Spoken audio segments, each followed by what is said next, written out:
واتقوا الله وكونوا مع الصادقين. وقال النبي صلى الله عليه وسلم تركت فيكم أمرين لن تضلوا ما تمسكتم بهما كتاب الله وسنة رسوله. وقال الله تعالى إن الله وملائكته يصلون على النبي يا أيها الذين آمنوا صلوا عليه وسلموا تسليما. درد اللهم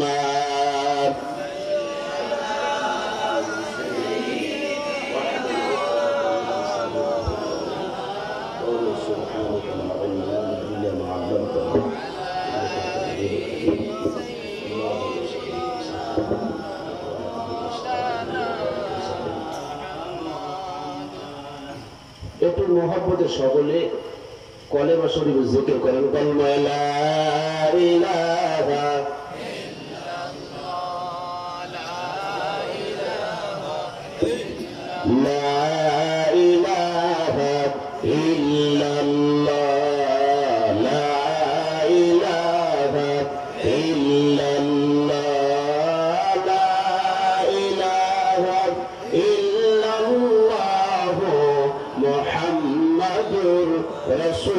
রাসূলুল্লাহ। আল্লাহুম্মা সাল্লি আলা সাইয়্যিদিনা মাওলানা মুহাম্মদ ওয়া আলা আলি সাইয়্যিদিনা মাওলানা মুহাম্মদ। আলহামদুলিল্লাহ, আল্লাহ রাব্বুল আলামিনের দরবারে অসংখ্য শুকরিয়া যে মহান মালিক, মহান আল্লাহ দয়াময়, দয়া করে, করুণা করে, মেহেরবানি করে মাদ্রাসা সংলগ্ন মাঠে কোরআনের মজলিসে আসার, বসার, শোনার তৌফিক দান করেছেন। যারা আসবেন তাদেরকে করবেন। সেই মহান স্রষ্টার দরবারে সকলে নত শিরে শুকরিয়া স্বরূপ আদায় করে বলি উচ্চ আওয়াজে আলহামদুলিল্লাহ। দরুদ পড়ি, সালাম পাঠাই বিশ্বনবী, মানবতার বন্ধু, জানাকে না পাঠালে তামাম পৃথিবীটাই আল্লাহ এত মনোরম পরিবেশ করতেন না। সেই বিশ্বনবীর প্রতি জানাই অসংখ্য দরুদ ও সালাম, নিবেদিত ও বর্ষিত হোক। এর জন্য সকলে বলি সাল্লাল্লাহু তাআলা আলাইহি ওয়াসাল্লাম। আলহামদুলিল্লাহ, আজ এই মহাতি জলসার পরিচয় সিঙ্গারিয়া দারুল নাজাত ইয়াকুবিয়া মাদ্রাসার বাৎসরিক ওয়াজ মাহফিল, স্থান পশ্চিম সিঙ্গারিয়া জামে মসজিদ সংলগ্ন মাঠ, সিঙ্গারিয়া মোল্লাগঞ্জ বাজার,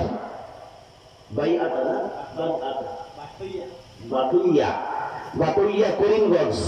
তারিখ 21 ফেব্রুয়ারি 2021 রোজ রবিবার। উক্ত মাহফিলের সভাপতি অর্থাৎ আমাদের কলকাতায় জানাকে প্রধান অতিথি বলা হয়,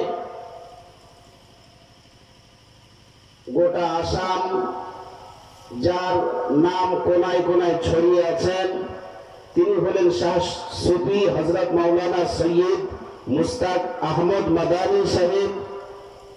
আল্লাহ রাব্বুল আলামিন তার এই গোলামকে, তার এই মনোনীত বান্দাকে আগামীতে সারা পৃথিবী ব্যাপী নাম যেন ছড়িয়ে দেন। সকলে বলি আল্লাহুম্মা আমিন। সহসভাপতি হযরত মাওলানা আব্দুল আহাদ হানাফি সাহেব, সুপারিনটেন্ডেন্ট উক্ত মাদ্রাসা। প্রধান অতিথি আন্তর্জাতিক খ্যাতিসম্পন্ন প্রধান অতিথি হযরত মাওলানা আলাউদ্দিন, গুনাগার আলাউদ্দিন। ঠিক আছে, সম্ভব, অসুবিধা নাই। দ্বিতীয়ত হলো আমার পরে যিনি আলোচনা রেখেছেন, আমার পূর্বে হযরত মাওলানা ফখরুল ইসলাম লস্কর সাহেব, বাগাবাজার, শিলচর। বাকি অন্যান্য ওলামাদের নাম আছে। যাই হোক, সকলে আমার জন্য দোয়া রাখুন। আল্লাহ তাবারক তাআলা যেন তার মনোনীত কথা রাসূলুল্লাহর সুন্নাত অনুযায়ী দুটি চারটি কথা বলবার আল্লাহ তৌফিক দান করে। সকলে বলি আল্লাহুম্মা আমিন। আমরা যারা কোরআনের মজলিসে বসেছি আমাদের জীবনটা অনেক কামিয়াবি, অনেক দামি হয়ে গেছে। কারণ সময়টা চলছে তাহাজ্জুদের ওয়াক্ত। কথা ঠিক না বেঠিক বাবু? দুনিয়ার আদালত বন্ধ। আল্লাহ বলছেন যত রাত গভীর হয়ে যায় আমি আল্লাহ আমার আদালতের দরওয়াজা বান্দার জন্য উন্মুক্ত করে দিই, অর্থাৎ খুলে দিই। বান্দা তোর মনে যা ইচ্ছে তাই আমার কাছে আবদার করবি, আমার কাছে জমা দিবি। আর আমি আল্লাহ সপ্তম আসমান থেকে প্রথম আসমানে হাজির হয়ে যাই। কোন বান্দা কোন দরখাস্ত করে আমি আল্লাহ বান্দার দরখাস্তটা নেওয়ার জন্য অপেক্ষা করি। জোরে বলা যাবে সুবহানাল্লাহ। মনে করেন আজকের দিনটা, এই রাতটাই আল্লাহকে পাওয়ার একটা সব থেকে উত্তম মাধ্যম আপনি পেয়েছেন। এজন্য আজকে রাতটা আল্লাহর জন্য কুরবান করে দিই। দেব ইনশাআল্লাহ, দেব ইনশাআল্লাহ। আল্লাহ কবুল করেন, আল্লাহ মঞ্জুর করেন, বলেন আল্লাহুম্মা আমিন। নবীর উপরে আল্লাহ কোরআন শরীফ অবতীর্ণ করলেন।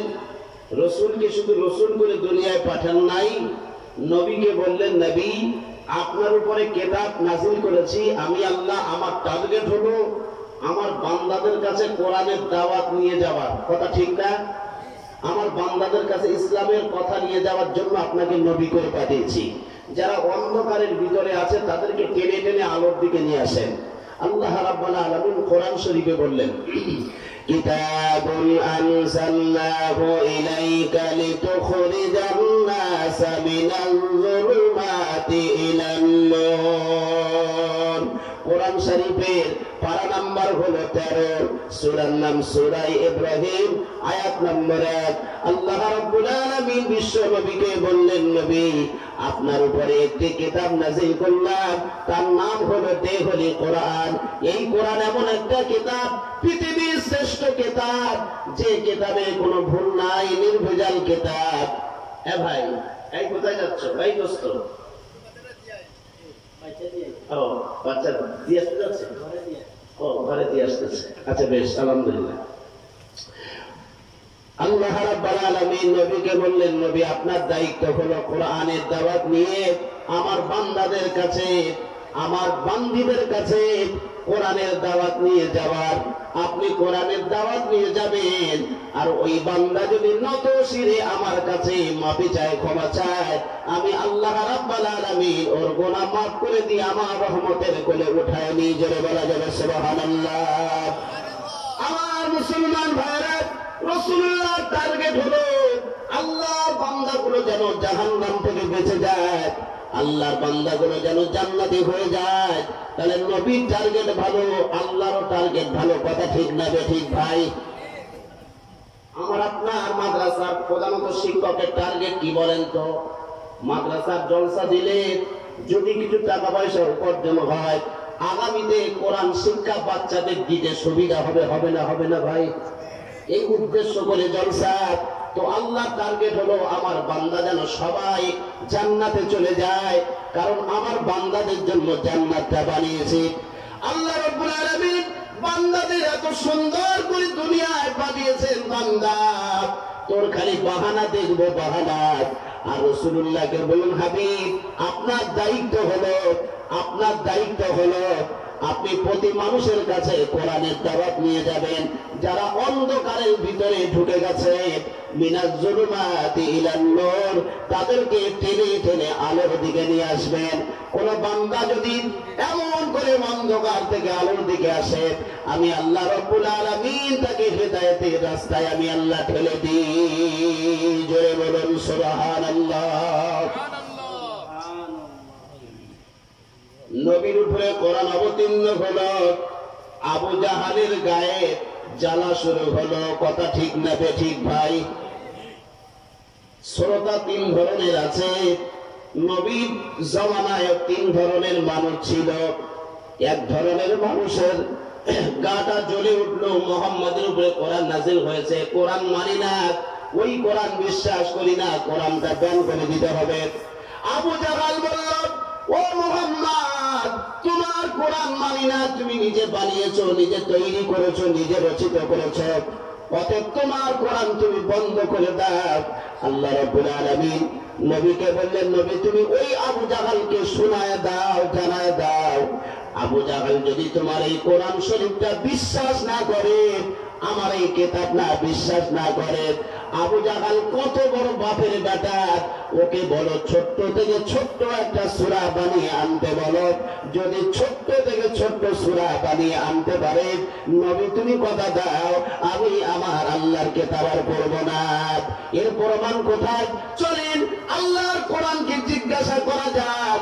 আল্লাহ রাব্বুল আলামিন বললেন, ওয়া ইন কুনতুম ফি রাইবিন মিম্মা নাযালনা আলা আবদিনা ফাআতু বিসূরাতিন মিন মিসলিহি ওয়াদউ শুহাদাআকুম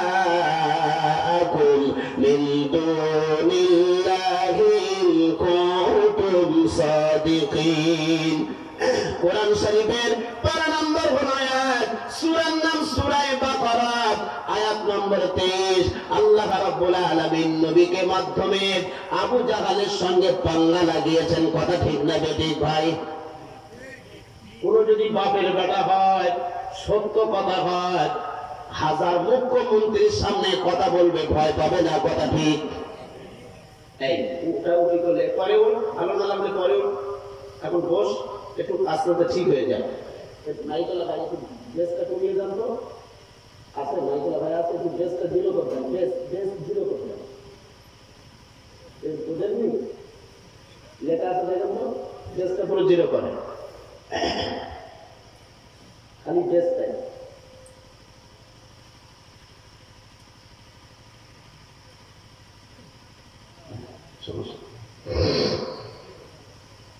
তাহলে খুব গুরুত্বপূর্ণ কথা, একটু ধৈর্যের পরিচয় দেন ইনশাআল্লাহ। আমি তো শুধু কলকাতা থেকে এসেছি, কোন জায়গায় গেলে পরে তার প্রতিষ্ঠান বুঝেই কথা বলতে হয়। কি শুনতে চান আপনারা, কি শুনলে আপনারা থাকবেন, কোনটা ভালো লাগবে গভীর রাত্রে, এটা তো বুঝতে হবে না? এই জন্য একটু পরিচয় দিয়ে তারপরে ভালো না লাগলে চলে যাবেন, সমস্যা নাই। তবে দোয়া আল্লাহর কাছে করেন, আল্লাহ যেন আমার জবানে কথা বলায়, বলি আল্লাহুম্মা আমিন। তো আবু জাহাল বলল তোমার কোরআন মানি না। তো আবু জাহাল কি করলো? ও দারুন নাদওয়া পার্লামেন্টে মিটিং ডাকলো, মিটিং। ওর যারা চেলা চামড়া আছে সবাইকে ডেকে বলছে, দেখ মুহাম্মাদের উপরে কোরআন নাযিল হয়েছে, ওই কোরআন আমি মানি না, কোরআন ব্যান করে দিতে হবে। একটা চক্রান্ত ফাঁদলো। কি চক্রান্ত? বলছে ছোট্ট থেকে ছোট্ট সূরা বানাতে হবে। তো দেশের কবি, সাহিত্যিক, লেখক, দার্শনিক সবাইকে ডেকে একত্রিত করলো। করবার পর বলছে লেখক উঠে দাঁড়িয়ে কোরআন শরীফ বানাতে শুরু কর, লেখা শুরু কর। মুসলমানরা লেখককে বললেন, লেখক দাঁড়িয়ে বলছেন, নেতা আমি জানতাম আপনি বুদ্ধির বাবা, কিন্তু এখন বুঝতে পারছি সব থেকে মাথা মোটা, কারণ আমি লেখক হিসাবে সার্টিফিকেট দিলাম মুহাম্মদ সাল্লাল্লাহু আলাইহি পরে যে কোরআন এসেছে ওই কোরআনটা সত্য কিতাব, জোরে বলা যাবে সুবহানাল্লাহ। আমার মুসলমান ভাইরা, কবি বললেন আমিও আমার একই সমর্থন, আমিও জানি মুহাম্মদ সাল্লাল্লাহু আলাইহি পরে যে কোরআন এসেছে কোরআনটা সত্য। দার্শনিকের একই কথা, লেখক, দার্শনিক, কবি, সাহিত্যিক সবাই একই কথা। আবু জাহাল এমন করে লক্ষ লক্ষ মানুষের সামনে অপমান হলো, মানে হলো আল্লাহর সঙ্গে যে গাদ্দারি করে, আমার আল্লাহ তাকে জুতোর বাড়ি মারতে মারতে বিদায় দেয়। কথা ঠিক না ঠিক? কথা ঠিক? আল্লাহর সঙ্গে গাদ্দারি করলেই অবস্থা খারাপ। আমার মুসলমান ভারত, আমার কলিজার টুকরা বাবাজিরা, আমেরিকার জমিনে আজ থেকে গত 147 বছর পিছনের একটা ইতিহাস চিন্তা ভাবনা করল। মুসলমানদের ঐতিহ্য, মুসলমানদের শ্রেষ্ঠ কিতাব কোরআন শরীফ দুনিয়া থেকে মিটিয়ে দিতে হবে। কি করা লাগবে? মুসলমানদের যত কোরআন শরীফ আছে টাকা দিয়ে খরিদ করা লাগবে, কেনা লাগবে। ওই কোরআন শরীফ খরিদ করবার পর পায়খানার ডালা তুলে আনন্দ করতে করতে পায়খানার ভিতরে ভরে দেব। মুসলমানদের কোরআন শরীফ যদি আমেরিকার জমিন থেকে সরিয়ে দেওয়া যায়, মুসলমানদের ঐতিহ্য কিতাব যখন না থাকবে, মুসলমান মাথা উঁচু করে বাঁচতে পারবে না। ও মুসলমান বাবাজি আমার, আপনাদের কাছে আমার একটা করজোড়ে আবেদন করি, প্রশ্ন করি, আপনি বলেন তো, আপনার শরীরে জীবন যতক্ষণ থাকবে কেউ আপনার সামনে কোরআন অপমান করবে, আপনি কি সহ্য করতে পারেন নাকি? আমার মুসলমান ভাইরা, কোরআন শরীফ শত শত পায়খানার ডালা তুলে পায়খানার ভিতরে ভরে দিল। দেওয়ার পরে একটা চক্রান্ত করল। একজন বিধর্মী ভাই তার মাথায় টুপি পরিয়ে দিলেন, তার মুখে নকল দাড়ি লাগিয়ে দিল। কিছুদিন আগে বাংলাদেশে নকল দাড়িওয়ালা আবুল কালাম আজাদ ধরা পড়েছিল, কথা ঠিক না বেঠিক? সাধারণ লোক, নির্লজ্জ বেহায়া, সে নকল দাড়ি লাগিয়ে আবুল কালাম আজাদের নাম লস করতে গিয়েছে। এই দেখেন ভিডিও, দেখেন নাই? দেখেন নাই? অনেকে দেখে নাই। তো আমার মুসলমান ভাইরা, নকল দাড়ি লাগিয়ে ওই বিধর্মী এমত অবস্থায় দেখা গেল মুসলমান বাবাজি ওই কোরআন শরীফ খরিদ করার জন্য পাড়ায় বেরিয়েছে। পাড়ায় একটা মাদ্রাসা সংলগ্ন কাছে গিয়ে দেখছেন একটা 10 বছর থেকে 12 বছরের বাচ্চা ছেলে ওযু করছে, কোরআন শরীফ পড়বে।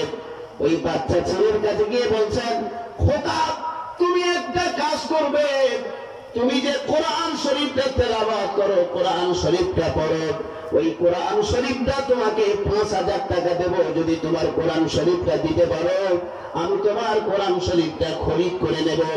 বাচ্চা ছেলে 12 বছর বয়স, কোরআনের হাফেজ, চিন্তা ভাবনা করছে আমার জীবনে তো 5000 টাকা কোরআন শরীফের হাদিয়া হয় নাই, খুব বেশি হলে 200 টাকা, 300 টাকা, মোমের পাতা হলে খুব জোর 500 টাকা, কথা ঠিক না বেঠিক ভাই? ও চিন্তা ভাবনা করছে, তাই তো? এটা কোরআন শরীফের হাদিয়া 5000 টাকা হয় কি করে? তো ও শিক্ষকের কাছে গিয়ে বলছে, হুজুর একজন ব্যক্তি এসেছে, কোরআন শরীফ কিনবে, 5000 টাকা দেবে। তো তার হুজুর ধমক দিয়ে পাঠিয়ে দিলেন। স্বাভাবিক বাচ্চা ছেলে বলছে, যা করতে বস, 5000 টাকা দেবে একটা কোরআন শরীফে, সম্ভব? ধমক দিয়ে বসিয়ে দিয়েছে। ওর শিক্ষক গুরুত্ব দেয় নাই। আমার মুসলমান বাবাজি, কথা বুঝতে হবে গভীর রাত্রে।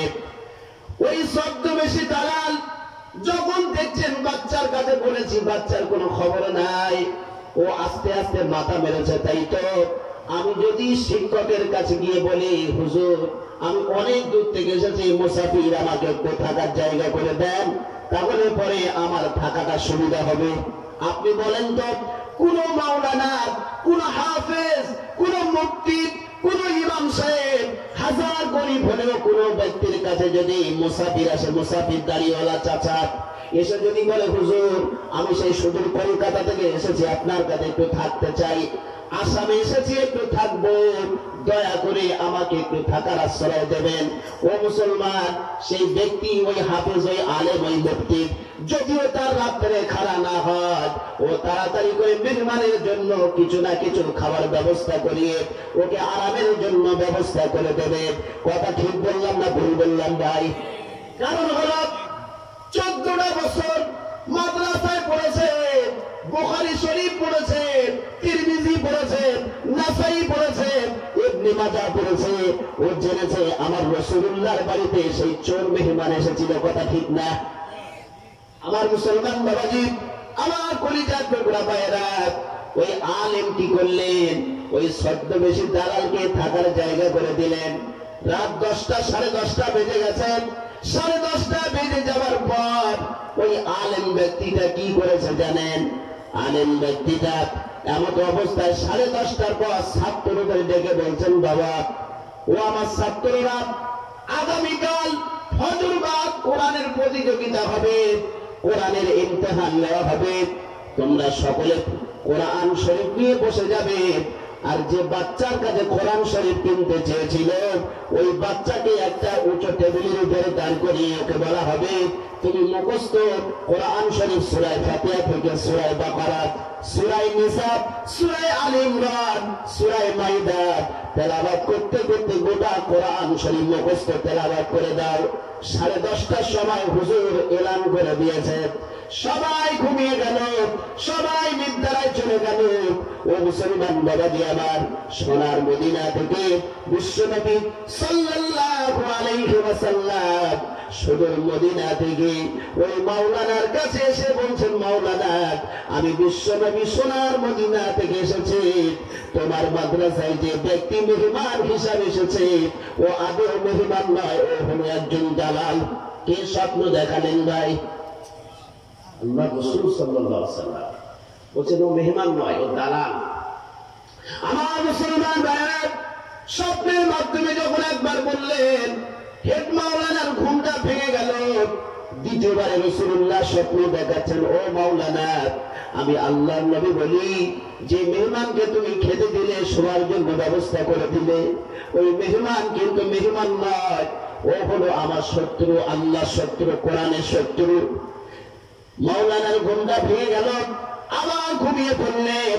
তৃতীয়বারে বিশ্বনবী মুহাম্মদুর রাসূলুল্লাহ সাল্লাল্লাহু আলাইহি ওয়াসাল্লাম স্বপ্নের মাধ্যমে বেদনা নিয়ে বলছেন, মাওলানা আমি রাসূলুল্লাহ তোমাকে বলি, খবরদার ওই ব্যক্তিটাকে যাকে তুমি খেতে দিলে, শোয়ার জন্য ব্যবস্থা করে দিলে, ও কিন্তু মুসলমান নয়, ও হলো আমি রাসূল, আমার শত্রু, আল্লাহর শত্রু, আল্লাহ কোরআনের শত্রু। আমার মুসলমান বাবাজি, এখানে একটা হাদিস পাওয়া যায়, قال النبي صلى الله عليه وسلم من زرني بعد وفاتي فكأنما زرني في حياتي। রাসূলুল্লাহ বলেছেন, কোন ব্যক্তি যদি আমাকে স্বপ্নের মাধ্যমে দেখে এক, দ্বিতীয় নম্বরে কোন ব্যক্তি যদি স্বপ্নের মাধ্যমে ঈমান হালতে দেখে দুই, এই দুইজনাই আল্লাহ পাকের জান্নাতি হয়ে যাবে। জোরে বলা যাবে সুবহানাল্লাহ, বলা যাবে না? সুবহানাল্লাহ বলে জান্নাতের ভিতরে আপনার নামে একটা গাছ লাগানো হবে। কি লাগানো হবে? সবাই বলেন কি লাগানো হবে? সুবহানাল্লাহ বলে কি গুণতা কেন? জোরে বলেন সুবহানাল্লাহ। আল্লাহ নামে ধ্বনিটা নারে তাকবীর, জোরসে লাগান নারে তাকবীর, নারে তাকবীর, আল্লাহু আকবার। ঈমানদারের গর্জন হবে বাঘের মতো। কিসের মতো? বাঘের মতো। আসাদুদ্দিন ওয়াইসির সেই পার্লামেন্টে দেখেন নাই? দেখেছেন? তো মুসলমান তো অমনি হবে, কাউকে ডর করে নাই, কাউকে ভয় পায় নাই, এক মহান স্রষ্টাকে ছাড়া। কথা ঠিক না? যে আল্লাহকে ভয় পায়, পৃথিবীর কাউকে ভয় পাওয়া লাগে? ভয় পাওয়া লাগে? কাউকে ভয় পেতে হবে না, আল্লাহ ভয় পেলে যথেষ্ট। তো আমার মুসলমান বাবাজি, যে কথা বলছিলাম, রাসূলুল্লাহ বলেছেন, স্বপ্নের মাধ্যমে যারা দেখবে নবীকে এক, দ্বিতীয় নম্বরে স্বপ্নের মাধ্যমে ঈমান হালতে দেখবে দুই, এই দুইজনাই রাসূল বলেছেন গ্যারান্টি জান্নাতি হয়ে যাবে। জোরে বলেন সুবহানাল্লাহ। আপনাদের জান্নাতের ভিতরে যাওয়ার জন্য রাসূলকে স্বপ্নে দেখার আশা হয় না? হয় না ভাই? হয়। আল্লাহু আকবার, আল্লাহু আকবার বলি। ফুরফুরা শরীফের দাদা হুজুর কেবলা আবু বকর সিদ্দিক নাম শুনেছেন? বললে অসুবিধা হবে না? আল্লাহু আকবার। আমার মুসলমান ভাইরা, কোরআনের কথা আপনাদের কাছে বলি, তার ভিতর দিয়ে একটু সাবজেক্ট মেসাল শরীফ আপনাদের কাছে শোনায়। ফুরফুরা শরীফের জমিনে যারা গিয়েছেন তারা দেখবেন, ফুরফুরা শরীফের দাদা হুজুর কেবলার মেজো সাহেব দাদা আবু জাফর সিদ্দিক রহমাতুল্লাহ আলাইহি যেখানে বসেন, তার সামনে তার আটচালার একটা টিনের ঘর আছে, এখনো টিনের ঘর আছে, আর একটা উঁচু পাকা মেম্বার লাগানো আছে। মেম্বার, এটা কি? এটা কি? এটা কি? কুইক বলেন, এটা কি? এটা কি? এটা কি বলে? মেম্বার। কি বলে? মেম্বারে যে সে কথা বলবে সম্ভব? রাসূল বলেছেন মেম্বারে কথা বলবেন, যতই কম হোক অন্তত মিশকাত শরীফের যেন জ্ঞান থাকে। কিসের জ্ঞান? মিশকাত শরীফের যেন জ্ঞান থাকে, ওই ব্যক্তিদের কথা বলবে। তবে এখন মিশকাত শরীফের নামে কথা বলে, লালে লাপ্পা কেচ্চা কাহিনী বললে মনে হয় বড় বক্তা হওয়া যায়। ও মুসলমান, যে কথাটা বলছিলাম, এমন অবস্থায় ওই মেম্বারের উপরে সভাপতিত্ব করছেন ফুরফুরা শরীফের আলা হযরত দাদা হুজুর পীর কেবলা রহমাতুল্লাহ আলাইহি। তার প্রধানত খলিফা বসিরাটের জমিনে শুয়ে আছেন আল্লামা আবু হালামিন রহমাতুল্লাহ আলাইহি। বসিরাট টাউনে শুয়ে আছেন, হুজুরকে ওয়াজ করতে দিলেন। দাঁড়িয়ে দাঁড়িয়ে ফুরফুরা শরীফ ইসালে সওয়াবে ওয়াজ হয়। এখনো সেই সিস্টেম চালু আছে, যারা দেখেছেন তারা বলতে পারবেন। দাঁড়িয়ে দাঁড়িয়ে ওয়াজ হয় ফুরফুরায়, বসে নয়, দাঁড়িয়ে দাঁড়িয়ে। এখনো লক্ষ লক্ষ মানুষ 21, 22, 23 ফাল্গুন ইসালে সওয়াব। আমার মুসলমান ভাইরা, মাইক নাই, মুখে ওয়াজ। বসিরাট আল্লামা রহমাতুল্লাহ আলাইহি ওয়াজ করছেন, আর হুজুরের ওয়াজ শুনছেন কারা? আগে মানুষের ঈমান ছিল পাকা, মসজিদ ছিল কাঁচা। এখন মানুষের ঈমান হয়েছে কাঁচা, মসজিদ হয়েছে টাইলসওয়ালা পাকা। কথা ঠিক না? ও মুসলমান, বক্তাকে দেখেন, শ্রোতা কারা ছিল দেখেন। আগেকার গত আমাদের থেকে 50 বছর আগে যারা চলে গিয়েছেন, তাদের ঈমান মজবুত ছিল রে ভাই, তাদের ভিতরে ভেজাল ছিল না। কিন্তু এখন তো মুসলমানদের ভিতরে ভেজাল লেগে যায়। ভেজাল ভেজাল বোঝেননি? ভেজাল বোঝেন? আমার মুসলমান বাবাজি, বসিরাটের আল্লামা রহমাতুল্লাহ আলাইহি হুজুর ওয়াজ করছেন।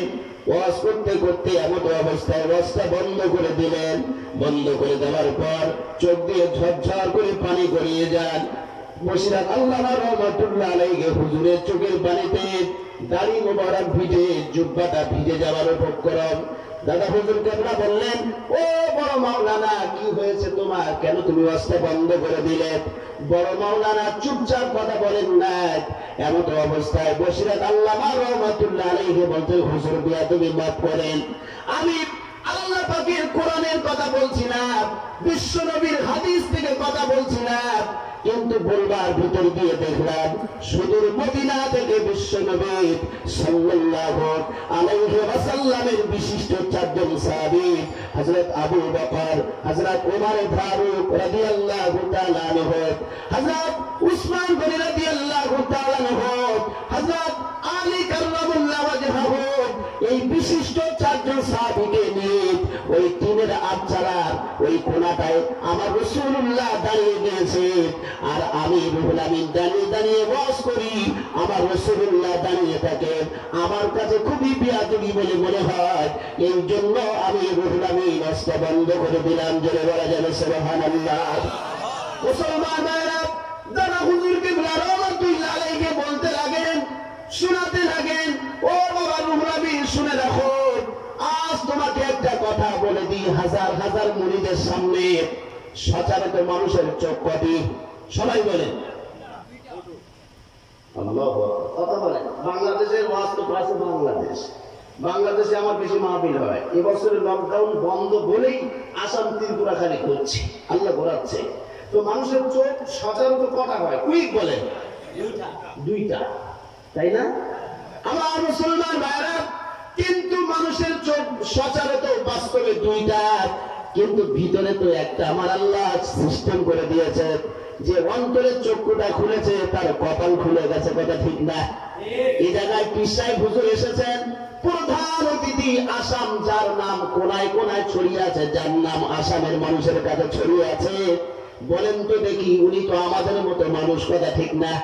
আমরা মানুষ, উনিও মানুষ। আমরা খাই, উনিও খান। আমরা গোসল করি, উনিও গোসল করেন। আমরা পোশাক পরি, উনিও পোশাক পরেন। তবে ব্যাপারটা হলো একটাই, উনি অন্তরের চক্ষুটা খুলেছেন, আল্লাহকে রাজি করেছেন, রাসূলকে খুশি করেছেন। এই জন্য আল্লাহ বললেন, কোন বান্দা যখন আমাকে খুশি করবে, আমি আল্লাহ রাব্বুল আলামিন দুনিয়া তার পিছনে ছুটিয়ে দেব। জোরে বলা যাবে সুবহানাল্লাহ। আমার মুসলমান ভাইরা, আমার কলিজার টুকরা বাবাজিরা, বসিরাট আল্লামা রহমাতুল্লাহ আলাইহিকে বলছেন, বাবা রুহুল আমিন, আমি জানতাম তোমার দুটো চোখ, কিন্তু আজ থেকে তোমার অন্তরের চোখ খুলে গেছে। আমি বসিরাট আল্লামা রহমাতুল্লাহ আলাইহি, আমি তোমার পীর সাহেব দাদা হুজুর কেবলা বলছি, আল্লাহ পাক তোমাকে পশ্চিম বাংলার বড় দরজার আলেম বানিয়ে দিয়েছে। জোরে বলা যাবে সুবহানাল্লাহ। আমার মুসলমান ভাই, আমার কলিজার টুকরা বাবাজিরা, সিলসিলায় হক ফুরফুরা শরীফ আর আপনাদের এই যে হুজুর কেবলা এসেছেন, এনাদের সঙ্গে একটা সুসম্পর্ক আছে, আছে না নাই? ফুলতলি বাংলাদেশ ও মুসলমান, ফুরফুরা শরীফের ভিতরে আমার আপনার ঘরে ওই যে এনায়েতুল্লাহ আব্বাসী জনপুরি বলে না, জনপুরি রহমাতুল্লাহ আলাইহি, মাদারীপুর রহমাতুল্লাহ আলাইহি, এনাদের সম্পর্ক একটা একসঙ্গেই। তবে আমরা আমাদের বিগত অনেক দিনের ব্যাপার হয়তো আমরা অতটা জানি না। তবে মুসলমান বাবাজি সংক্ষেপে বলতে চাই, হঠাৎ আল্লাহ নবী সাল্লাল্লাহু আলাইহি ওয়াসাল্লামের সঙ্গে দাদা হুজুর কেবলা রহমাতুল্লাহ আলাইহি সম্পর্ক হয়েছিল কতবার জানেন? স্বপ্নের মাধ্যমে বিশ্বনবী সোনার মদিনা থেকে দাদা হুজুর কেবলার সঙ্গে 23 বার দিদার দিয়েছিলেন। জোরে বলা যাবে সুবহানাল্লাহ। ও মুসলমান বাবাজি, দাদা হুজুর কেবলা রহমাতুল্লাহ আলাইহির পীর আছে, যার নাম হলো সুফি ফতি আলী ওয়াইসি রহমাতুল্লাহ আলাইহি, যাকে রসুলের নোলা বলা হয়, যিনি ধর্মতলা, কলকাতা ধর্মতলা জমিনে আল্লাহর তসবিহ পড়তেন, তসবিহ ফকির সাহেব। তৎকালীন সময় ইংরেজরা বলল, ও ফকির সাহেব, রাস্তা ক্লিয়ার করে দাও, রাস্তা ছেড়ে দাও, এই জায়গায় তোমাকে থাকতে দেওয়া যাবে না, এই জায়গায় তোমার রাখা যাবে না। দাদা হুজুর কেবলা রহমাতুল্লাহ আলাইহির পীর, আমাদের সকলের মুজাদ্দিদুজ জামানের পীর সুফি ফতি আলী ওয়াইসি, রসুলের নোমা বলা হয়, ইতিহাসটা পড়বেন, ইতিহাস ঘাঁটবেন। রসুলের নোমা বললেন, ও ইংরেজদের লাশ সাহেব, আমি তোমার ইশারায় বসে নাই, তোমার কথাতেই বসে নাই, আমি আমার মালিকের জমিনে বসেছি, আমি আমার মালিকের অর্ডার হলে আমি এই জমিন ছেড়ে দেব, তাতে আর ছাড়তে রাজি নাই। জোরে বলেন সুবহানাল্লাহ। আপনি কার জমিনে বসেছেন? কার জমিন? সবাই বলেন কার জমিন? এই আসমান কার? তো আল্লাহ বললেন, আমার কোরআনের বয়ান যেখানে হবে, বান্দা ঘুমাবি না, তাড়াতাড়ি ছুটে দৌড়া দৌড়া দৌড়া দৌড়া, জিহাদের সওয়াব পাবি, জীবনটা পরিবর্তন হয়ে যাবে। কথা ঠিক না? আল্লাহু আকবার। আমার মুসলমান ভাইরা, রসুলের নোমা রহমাতুল্লাহ আলাইহি বিশ্ব নবীর সঙ্গে স্বপ্নে দিদার হতো কেমন জানেন? বসিরাত আল্লামা রহমাতুল্লাহ আলাইহির সঙ্গে সুসম্পর্ক ছিল অনেকটাই। 1 তারিখে পশ্চিমবঙ্গের ভিতরে আলিয়া কলকাতা ইউনিভার্সিটি আছে, আপনারা জানেন। আলিয়া, তৎকালীন আলিয়া মাদ্রাসার প্রিন্সিপাল দুজন ছাত্রকে হাদিস পড়াচ্ছেন, হাদিস। আমি কিন্তু একটাও ভাব কথা বলছি না, পরে কথাগুলো রেকর্ড হচ্ছে, পরে শুনবেন, যোগ্য মাওলানা মুফতির কাছে শুনবেন, শোনাবেন। আল্লাহ শুকরিয়া, একটা ফল কথা বলি না। কোরআন শরীফের আয়াতে আল্লাহ কথা বলায়, তবে ভিন্ন আলোচনা করছি, সত্য বাস্তব কথা। কোরআন শরীফ আল্লাহ বলেন, উদউ ইলা সাবিলি রাব্বিকা বিল হিকমাতি ওয়াল মাউইযাতিল হাসানা। আল্লাহ নবীকে শেখাচ্ছেন, নবী তুমি কথা বলবে, উত্তম কথা, হাসানা ভালো কথা বলবে, যুক্তি তর্ক দিয়ে আমার বান্দাদের কাছে বুঝাবে। আমার বান্দাদের খুবরিতে যদি বুঝে যায়, দিলে সেটা বসে যাবে, দিলে যেটা বসে যাবে, আজকে নামাজ পড়ে নাই, আগামীকাল থেকে আল্লাহর নামে আল্লাহ জমিনে সেজদা দেবে। জোরে বলা যাবে সুবহানাল্লাহ, বলা যাবে না? এই জন্য যুক্তি তর্ক, আল্লাহওয়ালাদের কথা, সাহাবীদের কথা, রাসূলুল্লাহর কিছু জীবন ইতিহাসের কথা শুনলেই ইমানের ব্যাটারি চার্জ হবে। কিসের ব্যাটারি? ইমানের ব্যাটারি চার্জ হবে।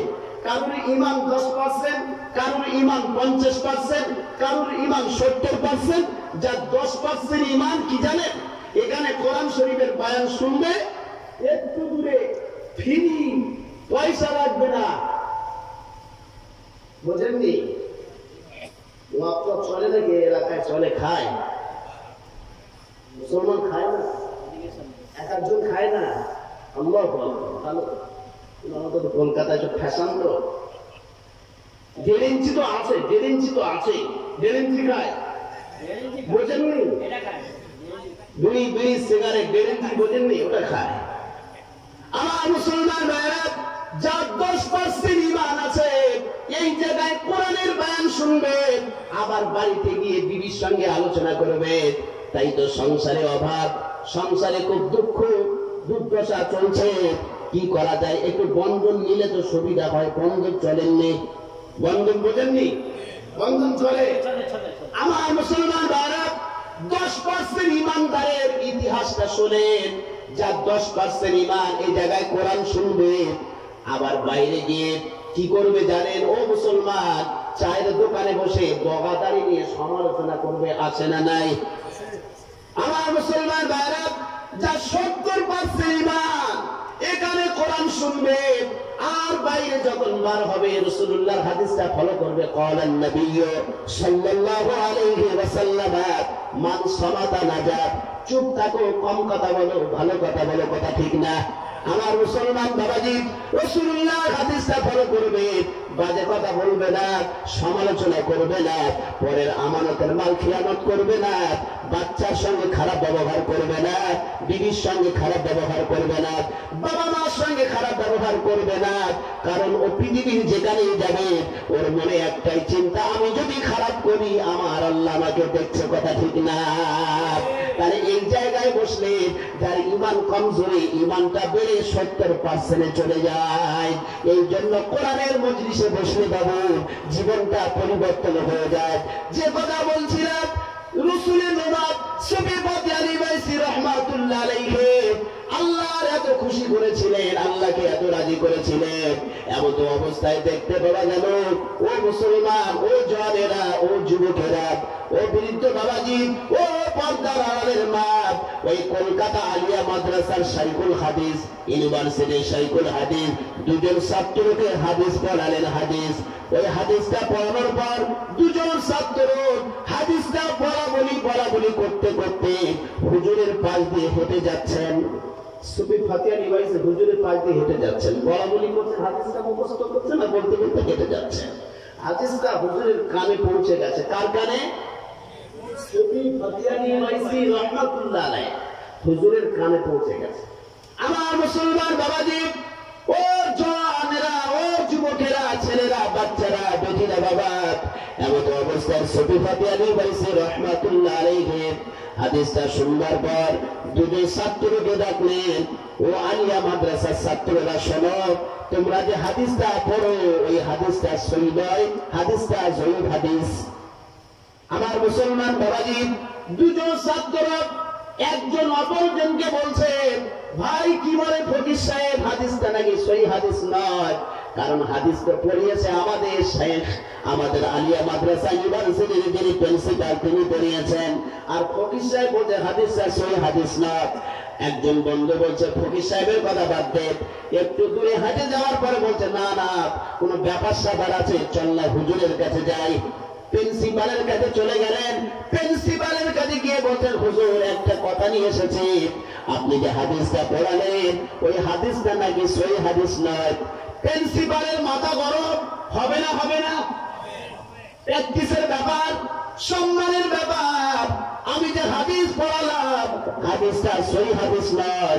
কে বলেছে? কে? দুজন ছাত্র বলছে, হুজুর ওই কলকাতার শহরের উপরে একজন ফকির সাহেব খালি তসবিহ দেবে, তসবিহ, ফকির সাহেব বলেছে। হুজুরের মাথা খারাপ, বলে চলে যা, কে কি বলেছে কথা তোদের শুনতে হবে না। ও মুসলমান, আলিয়া মাদ্রাসার প্রিন্সিপাল উনি এশার নামাজ আদায় করে খানা খেয়ে ঘুমিয়ে গেছেন।